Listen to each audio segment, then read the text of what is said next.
Well, welcome back. Well, greeting. Good. My next guest would know a thing about that. He's Ken Walton and wrote this new book called Fake Forgery, Lies, and eBay. It tells the true story of himself in the middle of one of the largest scandals in the history of eBay. Okay, basically a little background for everybody. You and a couple cohorts, and anybody who's familiar with eBay knows what shill bidding is. We bid on each other's items, mainly art, paintings, things like that you would find in rummage sales, even right here in Vegas. Right. We, in 1999, I was kind of an unhappy lawyer, and an old friend of mine came around and showed me how he was selling art on eBay, and it started out pretty innocently, but little by little it kind of grew more and more fraudulent, and I realized he was using me to pass off forged paintings. And forged meaning the signatures, yeah, which may or may not have been popular paintings. We'd put them up on eBay and wouldn't really represent them as anything, but people would go nuts and start bidding really high prices for them. And these collectors would risk thousands of dollars on the fact that may or may not have been real paintings, just for the fact that they could simply cash in. Right. If they were real. Rampant speculation, and we learned that that happened, and we took advantage of it. All right, FBI started to investigate. They nabbed you three guys. You and your other friend Beach copped a plea. The other guy, Fetterman, just got out of prison. FBI came after you out of something like this. The FBI, that's amazing. Now, not that you copped a plea and got off scot-free. Pretty harsh payment. Restitution, $75,000. You were disbarred.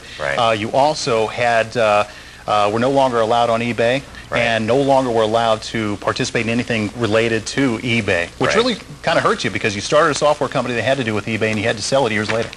Yeah, that's right. After the fallout of the scandal, I sort of lost my career, and I had to start going into something else. So I became a software developer, and I built some tools that, ironically enough, were designed to help eBay users, and that turned into a fairly good-sized company. But when eBay found out about it, I had to sell it. So, but in a way, maybe it was some way for me to get back to the eBay community, I guess. Also, 9 months probation. I read your book cover to cover over the last couple days.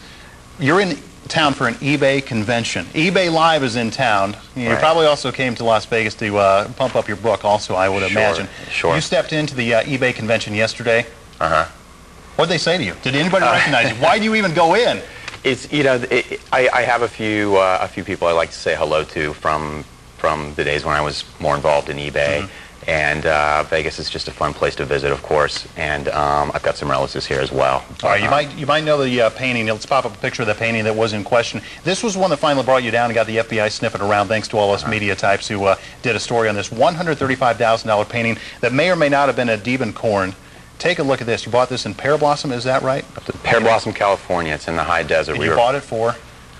I believe it was $8. $8. Sold it for $135,000. The sale never went through. You were nabbed on the wire fraud charges. I want to mention that also.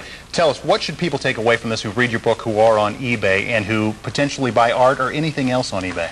Yeah, I think there are a lot of lessons in the book. It's kind of a cautionary tale. I think, number one, if the price for something seems too good to be true, it is. Secondly, I would say be very cautious about sending money to somebody overseas, and there's just a lot of other lessons you can learn from the book. Still buy art? I've got a lot of art left over from back when I sold it. So, get on eBay ever? Never. Never? No, not even just to snoop around? Oh, I look around every now and then. Yeah. What about other websites? Are you members on any other a member on any other website?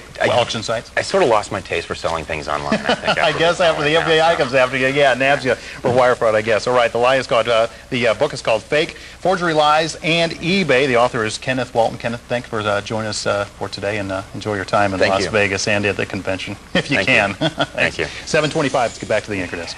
And now, you know what, that's pretty interesting that he was able to do that, even though folks knew that it may or may not be an authentic painting. Right, but they still, were in business, doing well, it sounds like. I help my mom a lot on eBay because she sells her clothing and our doggy stuff. And one thing that you should always look out for is the score that somebody has. It helps when you have a larger score on the for the website. Exactly. Oh, so every time you make a purchase, somebody writes in and says a good thing about you. I see. And then you get a better score. That's just one tip, I'd say. Yeah, for you to look out for. All right. Well, thanks a lot, Ken, for joining us. Time now is 7:25.